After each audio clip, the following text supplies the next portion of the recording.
नमस्कार, देख रहे हैं देश न्यूज और मैं हूं आपके साथ दिव्या मिस्त्री। आज के खास कार्यक्रम में हम मध्य प्रदेश के इंदौर से करीब 80 किलोमीटर दूर नर्मदा नदी के किनारे एक ऊंची पहाड़ी के बारे में बताने जा रहे हैं, जहां पहाड़ी पर स्थित ओमकारेश्वर ज्योतिर्लिंग। पहाड़ी के चारों ओर नर्मदा नदी बहती है। ये ज्योतिर्लिंग ओमकार की यानी कि ओम का आकार का है। इसी वजह से इस ज्योतिर्लिंग को ओमकारेश्वर नाम से पुकारा जाता है। शिव पुराण में ओमकारेश्वर ज्योतिर्लिंग को परमेश्वर लिंग के नाम से भी जाना जाता है।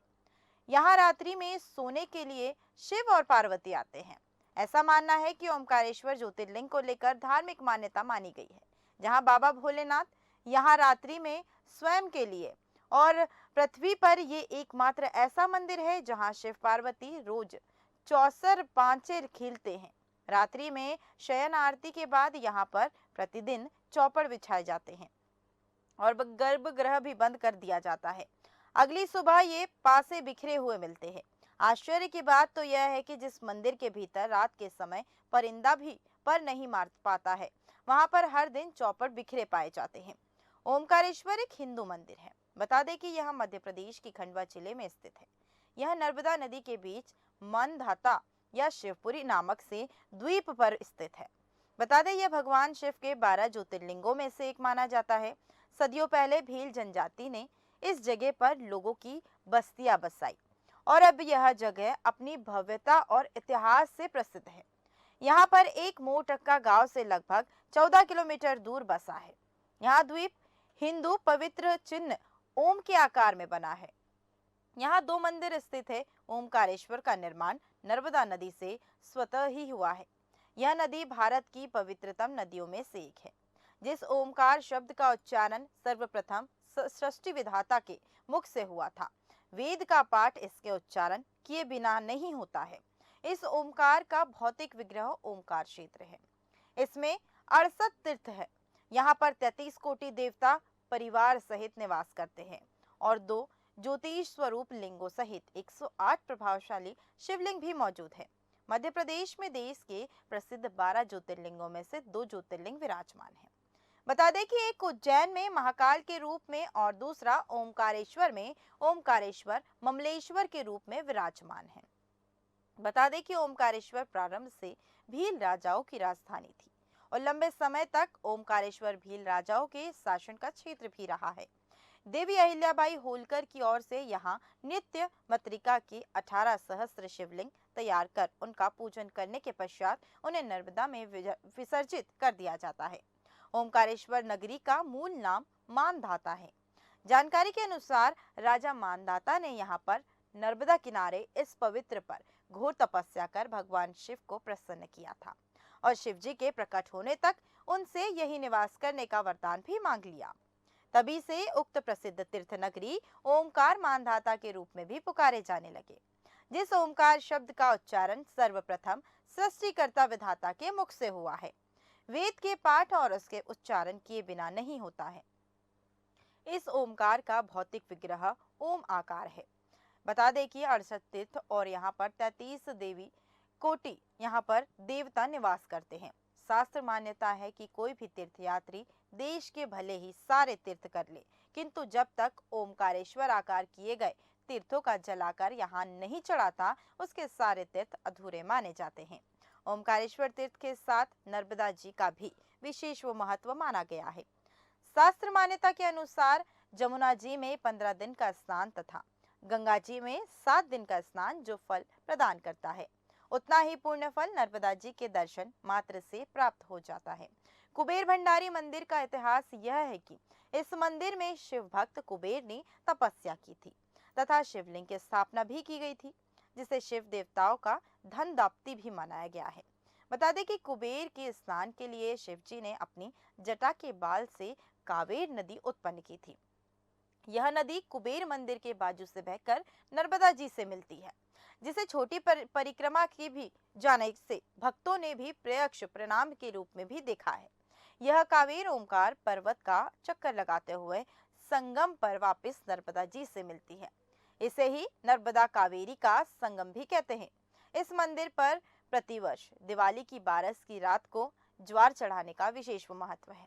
बता दें कि इस रात्रि को जागरण होता है और धनतेरस की सुबह यहाँ पर 4 बजे से अभिषेक पूजन भी किया जाता है। इसके पश्चात कुबेर महालक्ष्मी का महायज्ञ हवन कई जोड़े बैठते हैं। धनतेरस की सुबह कुबेर महालक्ष्मी महायज्ञ नर्मदा जी का तट और ओमकारेश्वर जैसे स्थान पर होना विशेष फलदायी माना गया है। साथ ही यहाँ पर भंडारा है। लक्ष्मी वृद्धि पैकेट और वितरण के लिए जिस घर से ले जाकर दी जाती है। दीपावली की अमावस्या को विधि विधान अनुसार धन रखने की जगह पर रखना होता है, जिससे घर में प्रचुर धन के साथ सुख शांति भी आए। इस अवसर पर हजारों भक्त दूर दूर से आते हैं। वह कुबेर का भंडार प्राप्त कर प्रचुर धन के साथ सुख शांति पाते हैं। नर्मदा किनारी जो बस्ती है उसे विष्णुपुरी कहते हैं। यहाँ नर्मदा जी पर पक्का घाट सेतु अथवा नौका द्वारा नर्मदा जी को पार करके यात्री मानधाता द्वीप पर पहुंचता है। उस और भी पक्का घाट बनाया गया। यहाँ घाट के पास नर्मदा जी में कोटि तीर्थ या चक्र तीर्थ माना जाता है। यहीं स्नान करके यात्री सीढ़ियों से ऊपर चढ़कर ओमकारेश्वर मंदिर में दर्शन करने जाते हैं। मंदिर तट पर कुछ ही ऊंचाई पर है। मंदिर के अहाते में पंचमुखी गणेश जी की मूर्ति है। प्रथम तल पर ओमकारेश्वर लिंग विराजमान है। श्री ओमकारेश्वर का लिंग अनगढ़ है और यह लिंग मंदिर के ठीक शिखर के नीचे न होकर एक और हटकर बना हुआ है। लिंग के चारों ओर जल भरा रहता है। मंदिर का द्वार छोटा है, ऐसा लगता है जैसे गुफा में जा रहे हो। पास में ही पार्वती जी की मूर्ति भी विराजमान है। बता दें ओमकारेश्वर मंदिर में शिव और पार्वती रोज शाम को संध्या के लिए आते हैं, जहां पर ओमकारेश्वर मंदिर में सीढ़ियां चढ़कर दूसरी मंजिल पर जाने पर महाकालेश्वर लिंग के दर्शन भी किए जा सकते हैं। यह लिंग शिखर से नीचे है। तीसरी मंजिल पर सिद्धनाथ लिंग है, यह भी शिखर के नीचे है। चौथी मंजिल पर गुप्तेश्वर लिंग बना गया है। पांचवी मंजिल पर ध्वजेश्वर लिंग बना है। तीसरी, चौथी व पांचवी मंजिलों पर स्थित लिंगों के ऊपर स्थित छतों पर अष्टभुजाकार आकृतियां बनी हुई है, जो एक दूसरे में गुथी बनी हुई है। द्वितीय तल पर स्थित महाकालेश्वर लिंग के ऊपर छत समतल न होकर शंखावार बनाया गया और वहां पर अष्टभुजाकार आकृतियां भी बनाई गई है। प्रथम और द्वितीय तलों के शिवलिंगों के प्रांगणों में नंदी की मूर्तियां स्थापित की गई है। बता दें कि तृतीय तल के प्रांगण में नंदी की मूर्ति नहीं है। यह प्रांगण केवल खुली छत के रूप में भी बनाया गया। इसका भी एक पीछे रहस्य है। चतुर्थ एवं पंचम तलों के प्रांगण में नहीं है, वह केवल ओमकारेश्वर मंदिर के शिखर में ही समाहित है। प्रथम तल पर जो नदी की मूर्ति है उसकी हनु के नीचे एक स्तंभ दिखाई देता है। ऐसा स्तंभ नंदी की अन्य मूर्तियों में विरल ही पाया जाता है। श्री ओमकारेश्वर जी की परिक्रमा में रामेश्वर मंदिर तथा गौरी सोमनाथ के दर्शन भी हो जाते हैं। ओमकारेश्वर मंदिर के पास अभिमुतेश्वर और ज्वलेश्वर, कारेश्वर आदि कई मंदिर है। मानधाता टापू में ही ओमकारेश्वर की दो परिक्रमाएं भी होती है, एक छोटी और एक बड़ी। ओमकारेश्वर की यात्री 3 दिन तक मानी जाती है। यहाँ 3 दिन तक यात्रा में यहाँ के सभी तीर्थ आ जाते हैं। अतः इस क्रम से ही वर्णन किया जा सकता है कि ओमकारेश्वर में अमलेश्वर मंदिर का बाहरी दृश्य ममलेश्वर भी ज्योतिर्लिंग में है। ममलेश्वर मंदिर अहिल्याबाई का बनवाया हुआ था। गायकवाड़ राज्य की ओर से नियत किए गए बहुत से ब्राह्मण यही पार्थिव पूजन करते रहते हैं। यात्री चाहे तो पहले मर्मेश्वर का दर्शन करके तब नर्मदा पार होकर ओमकारेश्वर जाए, किंतु नियम पहले ओमकारेश्वर का दर्शन करके लौटते समय ममलेश्वर दर्शन का ही है। पुराणों में ममलेश्वर नाम के बदले अमलेश्वर उपलब्ध होता है। ममलेश्वर प्रद शिक्षा में भी वृद्धकालेश्वर, बानेश्वर और मुक्तेश्वर, कर्दद्वेश्वर और तिलभांडेश्वर के मंदिर में भी मिलता है। बता दें कि भगवान के महान भक्त अम्बरीश और मुकुंद चंद ने पिता सूर्यवंशी राजा मानधाता ने इस स्थान पर कठोर तपस्या करके भगवान शंकर को प्रसन्न किया था और महान पुरुष मानधाता के नाम पर ही इस पर्वत का नाम मानधाता पर्वत हो गया।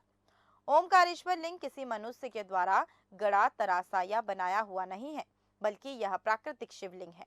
इसके चारों ओर हमेशा जल भरा हुआ रहता है। बता दें कि प्राय किसी मंदिर में लिंग की स्थापना गर्भगृह के मध्य में की जाती है और उसके ठीक ऊपर शिखर होता है, किंतु यह ओमकारेश्वर लिंग मंदिर के गुंबद के नीचे नहीं है। इसकी एक विशेषता यह भी है कि मंदिर के ऊपर शिखर पर भगवान महाकालेश्वर की मूर्ति लगी है। कुछ लोगों की मान्यता है कि यह पर्वत की ओमकारेश्वर के रूप में है। आखिर में मैं बताना चाहूंगी कि ओमकारेश्वर में परिक्रमा के अंतर्गत बहुत से मंदिरों में विद्यमान होने के कारण भी यह पर्वत ओमकार के स्वरूप दिखाई देता है और साथ ही ओमकारेश्वर के मंदिर ओम आकार में बने चंद्र का स्थानीय ओम, इसमें बने हुए चंद्र बिंदु का जो स्थान है वही स्थान ओमाकार पर्वत पर बने ओमकारेश्वर मंदिर का है। और इस मंदिर में शिव जी के पास ही मां पार्वती की मूर्ति भी विराजित है। यहाँ पर भगवान ममलेश्वर महादेव को चने की दाल चढ़ाने की भी परंपरा है। तो आज हमने बताया कि आज के इस कार्यक्रम में ओमकारेश्वर मंदिर का सच क्या है, और इसी तरह की और अधिक जानकारी के लिए बने रहिए देश न्यूज के साथ। नमस्कार।